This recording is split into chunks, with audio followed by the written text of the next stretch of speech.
Regardez-vous. Regardez vos interactions quotidiennes, ces échanges stériles que vous osez appeler « conversations ». Dans la majeure partie du monde civilisé, de New York à Tokyo, de Londres à Dubaï, l'humanité a sombré dans une forme d'anesthésie sociale généralisée.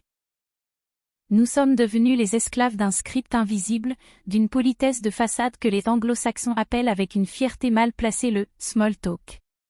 Comment ça va? Il fait beau aujourd'hui, tu as passé un bon week-end? Des mots vides. Des déchets verbaux. Des sons émis uniquement pour combler un silence que nos sociétés modernes jugent insupportable. Nous vivons dans une ère d'hypocrisie mondiale où l'on sourit pour ne rien dire, où l'on échange des banalités pour éviter de se confronter à l'autre, et surtout, pour éviter de réfléchir.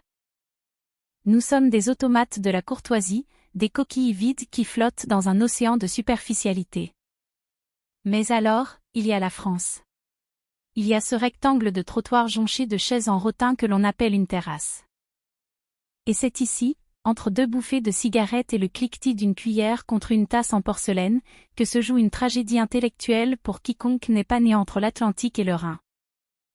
Pour l'étranger, le premier contact avec la conversation française n'est pas une caresse, c'est une collision.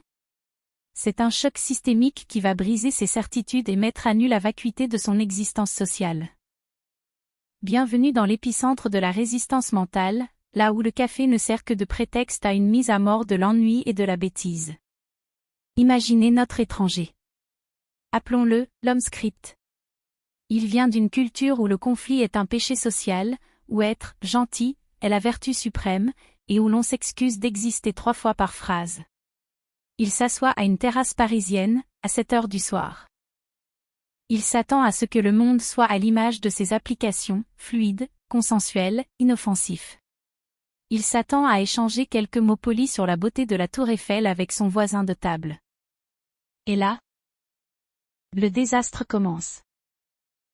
Son voisin, un Français dont le visage porte les marques d'une réflexion permanente, ne lui demande pas s'il aime Paris. Non. Il l'observe, il jauge son interlocuteur, et soudain, il lance une grenade incendiaire. Une question sur la légitimité de la démocratie représentative, sur l'absurdité de la condition humaine face à l'intelligence artificielle, ou sur la mort de l'esthétique dans l'architecture contemporaine. Pas de préambule. Pas de « How are you ?» On entre directement dans le vif du sujet, là où ça fait mal, là où ça gratte, là où l'on est obligé d'engager son âme. L'étranger panique. Son système immunitaire social, habitué aux interactions aseptisées, est submergé. Il cherche désespérément ces phrases toutes faites, c'est « Oh, that is interesting » ou c'est « I see what you mean ». Mais en France, cela ne suffit pas. Le français ne veut pas que vous soyez d'accord avec lui.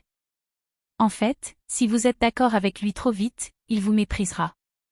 Il vous considérera comme un esprit faible, une surface plane sans relief.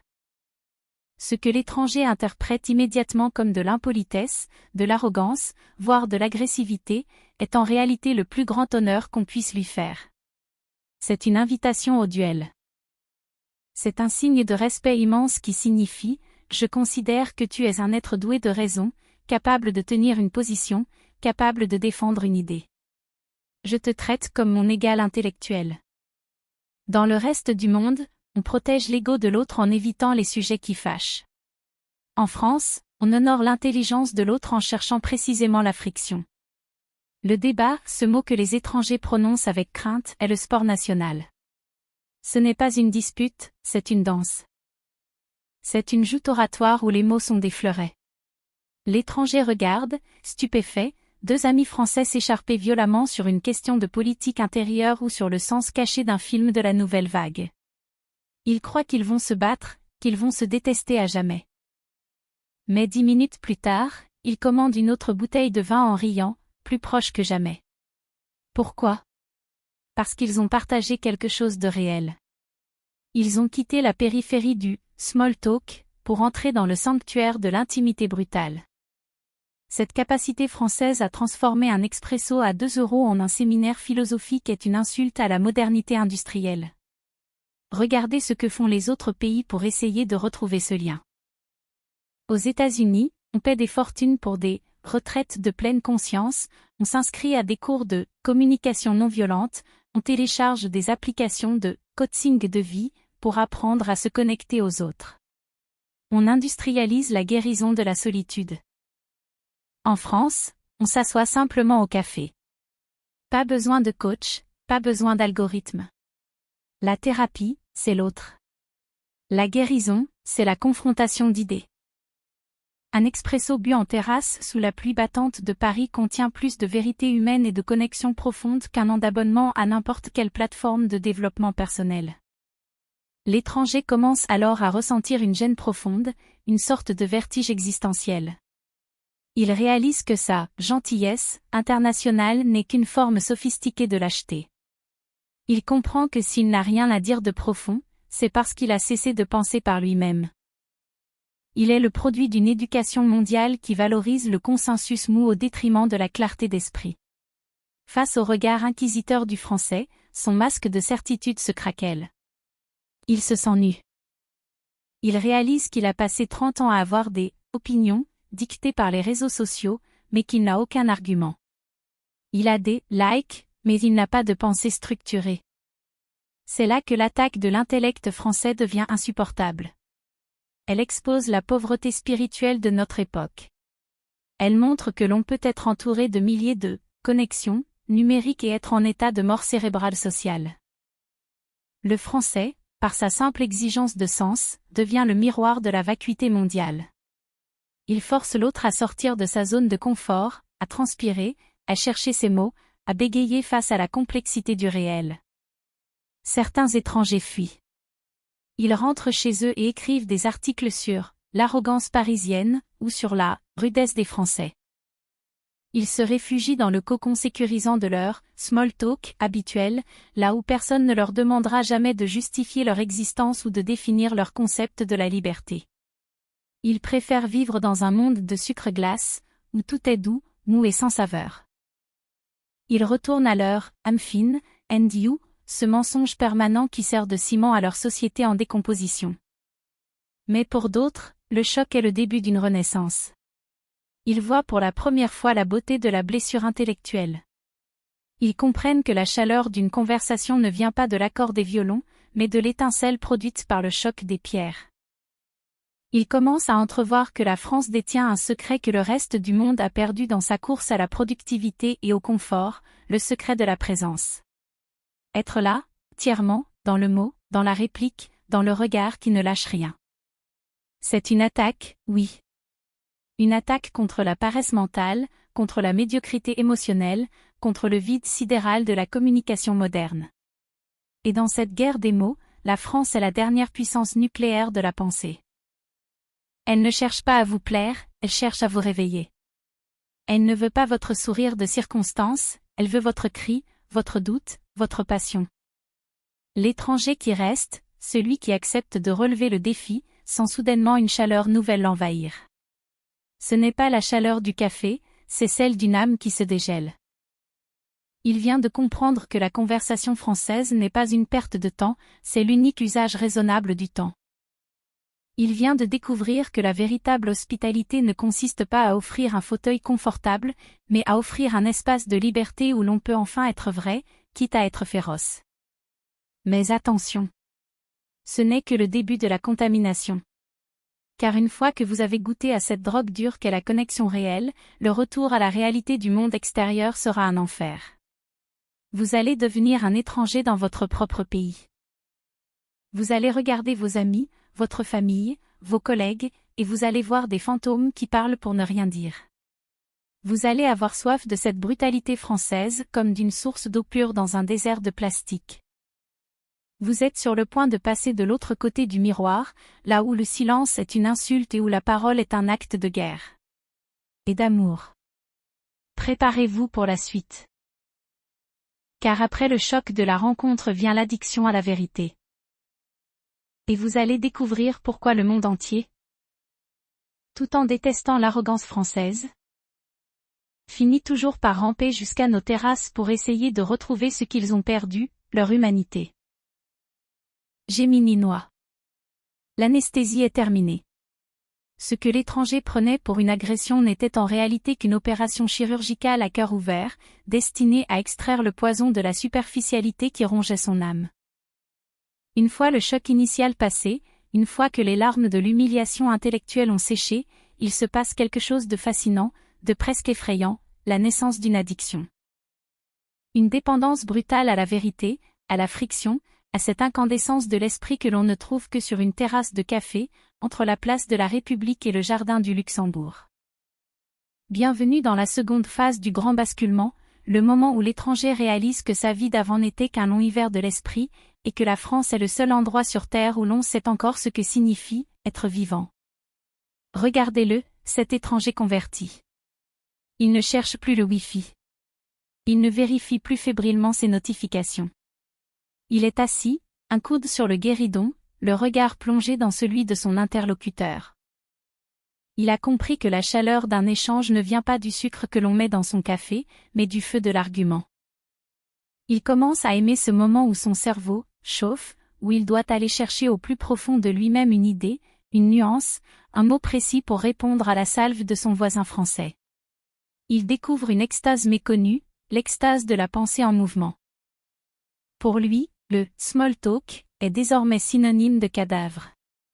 Il regarde les touristes qui passent, avec leurs sourires figés et leurs phrases toutes faites, comme on regarde des survivants d'une catastrophe qui ignoreraient encore qu'ils sont morts à l'intérieur.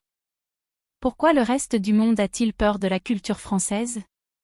Pourquoi les grandes puissances, les empires du marketing et les géants du numérique regardent-ils nos bistrots avec une méfiance à peine dissimulée? La raison est simple, et elle est politique au sens le plus noble du terme, un homme qui sait discuter est un homme que l'on ne peut pas manipuler. Le monde moderne veut des consommateurs, la France produit des critiques. Le monde veut des citoyens qui disent « Amen » aux slogans publicitaires et aux injonctions des algorithmes. La France, elle, a érigé le « pourquoi » en religion d'État. Chaque terrasse de café est un laboratoire de subversion. C'est là que l'on déconstruit les certitudes, que l'on broie les sophismes et que l'on refuse la pensée binaire que les réseaux sociaux tentent de nous imposer. L'étranger réalise soudain que la prétendue « arrogance » française est en fait une souveraineté de l'esprit. Les Français ne sont pas difficiles pour le plaisir d'être désagréables, ils sont difficiles parce qu'ils refusent la bouillie mentale que l'on sert au reste de l'humanité. Ils sont les derniers gardiens d'une zone franche où le politiquement correct vient s'écraser contre le mur de la lucidité.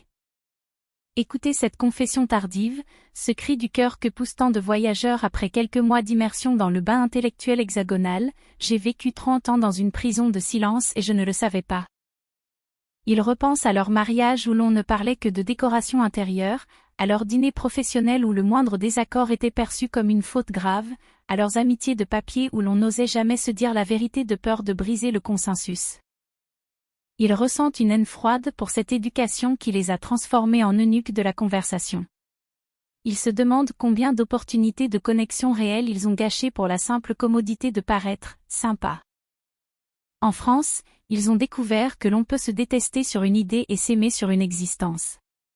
Ils ont appris que la véritable amitié n'est pas de flatter l'autre, mais de le forcer à être meilleur, plus précis, plus profond. Mais ce voyage sans retour a un prix. L'étranger qui a goûté à la tradition de la pensée française est désormais marqué au fer rouge.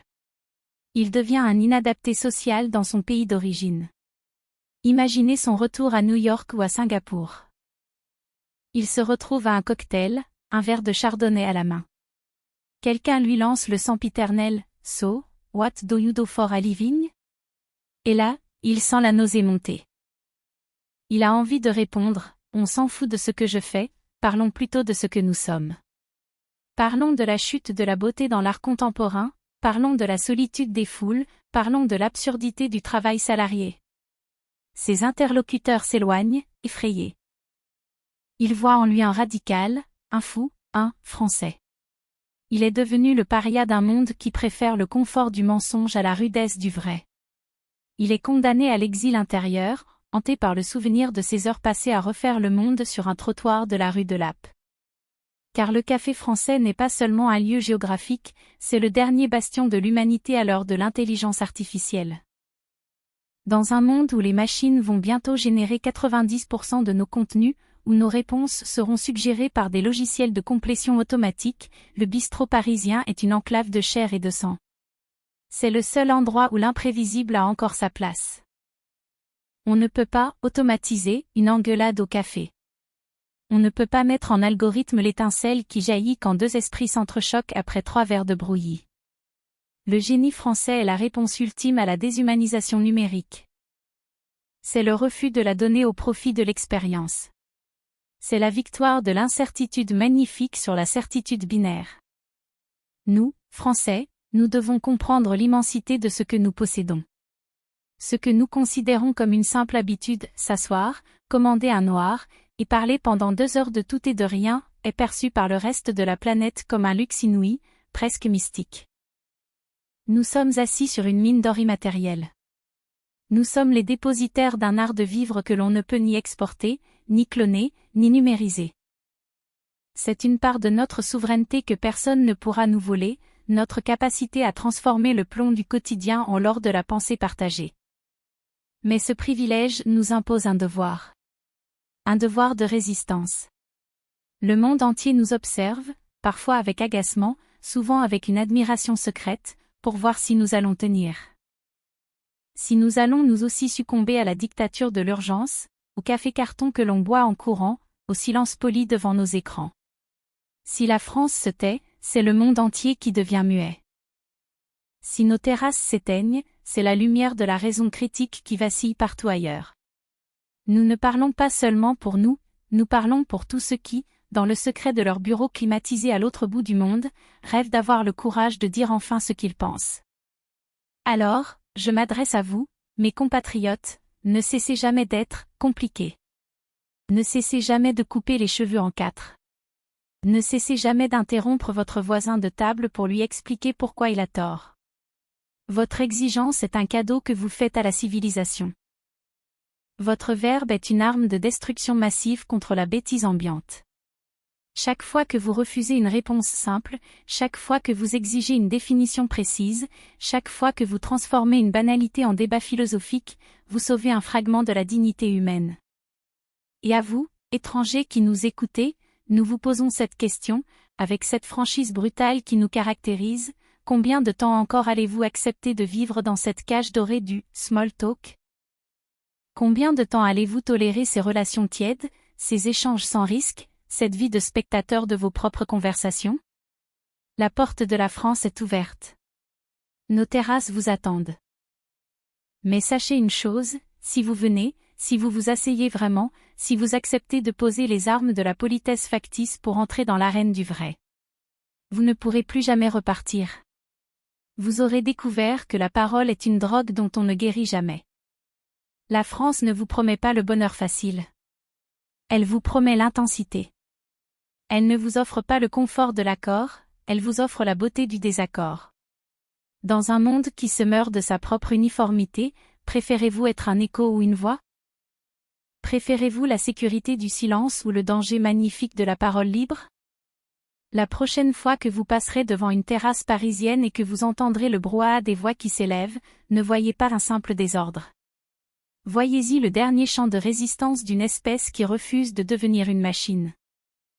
Voyez-y la preuve que l'âme humaine a besoin de mots, de beaucoup de mots, pour ne pas mourir de froid. Restez éveillés. Restez éloquents.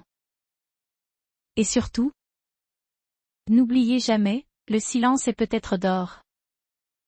Mais en France, la parole est la vie même.